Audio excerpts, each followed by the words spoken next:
आप एफडी पे पैसा लगाते हैं, 6% ब्याज मिलता है, आप खुश हो जाते हैं। लेकिन असली सवाल है, क्या आप वाकई अमीर हो रहे हो या सिर्फ भ्रम में जी रहे हो?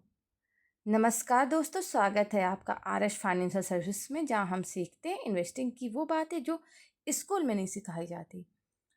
आज हम बात करेंगे द इंटेलिजेंट इन्वेस्टर किताब के चैप्टर 2 की, इन्वेस्टर और इन्फ्लेशन, यानी वो अदृश्य दुश्मन जो हर दिन आपकी संपत्ति को खा रहा है। ये चैप्टर हमें सिखाता है कि महंगाई एक चुपचाप जेब काटने वाला चोर है, और अगर आप इससे नहीं लड़े तो आपकी कमाई धीरे धीरे खत्म हो जाएगी। तो चलिए शुरू करते हैं आज के ज्ञानवर्धक सफर को। सबसे पहले समझते हैं महंगाई होती क्या है। अगर आज आप 100 रुपये में 10 समोसे खरीद सकते हो और 5 साल बाद वही 100 में से 5 समोसे मिले, तो यही है महंगाई, यानी पैसे की घटती हुई खरीदी शक्ति, जिसे परचेजिंग पावर भी कहते हैं। मान लीजिए आपकी सालाना इनकम है 5 लाख और महंगाई दर है 6%, तो 10 साल बाद आपकी 5 लाख की वैल्यू सिर्फ 2,80,000 के बराबर रह जाएगी, यानी पैसे की रियल वैल्यू धीरे धीरे कम हो रही है। बेंजामिन ग्राहम कहते हैं, इन्वेस्टर्स को सिर्फ रिटर्न नहीं, रियल रिटर्न भी देखना चाहिए, यानी इन्फ्लेशन एडजस्ट रिटर्न देखना चाहिए। बेंजामिन ग्राहम इस चैप्टर की शुरुआत में एक चेतावनी से कहते हैं, इन्फ्लेशन में be the investors biggest enemy, even bigger than the market crash. मतलब मार्केट क्रैश से आप एक बार पैसा खोते हो, लेकिन महंगाई हर दिन आपकी वेल्थ को काटती है, खाती और ख़त्म करती है, वो भी बिना कोई आवाज़ किए। अब सवाल आता है, क्या एफडी, पीपीएफ या बॉन्ड्स महंगाई से लड़ सकते हैं?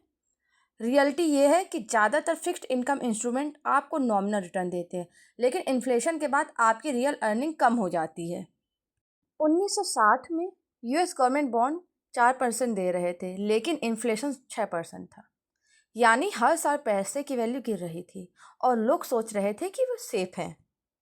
एक एग्जाम्पल देखते हैं, अगर आपने 1 लाख रुपए 6% पर 5 साल के लिए एफडी पे लगाए, तो आपको मिलेगा करीब 1,34,000। लेकिन अगर इन्फ्लेशन 6% रहा, तो आपकी खरीदने की ताकत वहीं की वहीं रह गई। बेंजामिन ग्राहम इस पर जोर देते हैं कि फिक्स्ड इनकम एसेट्स से सेफ्टी तो मिलती है, पर ग्रोथ नहीं। अब सवाल ये आता है कि क्या स्टॉक मार्केट हमें इन्फ्लेशन से बचाता है? तो ग्राहम के अकॉर्डिंग इसका जवाब है हाँ। ग्राहम मानते हैं कि क्वालिटी स्टॉक्स आपको लॉन्ग टर्म में इन्फ्लेशन बीटिंग रिटर्न दे सकते हैं। कंपनीज जो महंगाई के दौर में भी मुनाफा कमा सके, वही असली वेल्थ क्रिएटर बनती हैं। एग्जाम्पल के तौर पे आईटीसी, एशियन पेंट्स, एचयूएल जैसी कंपनियां अपनी कीमतें बढ़ाकर मुनाफा बनाए रखती हैं, इसीलिए इन्हें इन्फ्लेशन हेज कहा जाता है। लेकिन लेकिन ग्राहम एक चेतावनी भी देते हैं, don't assume stocks are always inflation proof, bad companies will fail in any economy. मतलब हर शेयर महंगाई से बचाव नहीं करता, अगर कंपनी कमज़ोर है तो इन मंदी हो या तेज़ी किसी भी हाल में डूब सकती हैं। अब एक नज़र डालते हैं इतिहास पर।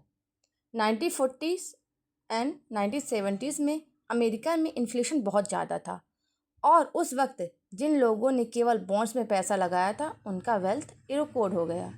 लेकिन जिन्होंने डाइवर्सिफाई किया, यानी कुछ पैसा इक्विटी में, कुछ बॉन्ड्स में, कुछ रियल एस्टेट में, उन्होंने अपनी वेल्थ प्रोटेक्ट की और ग्रो भी की। ग्राहम बार बार कहते हैं, don't put all your eggs in one basket.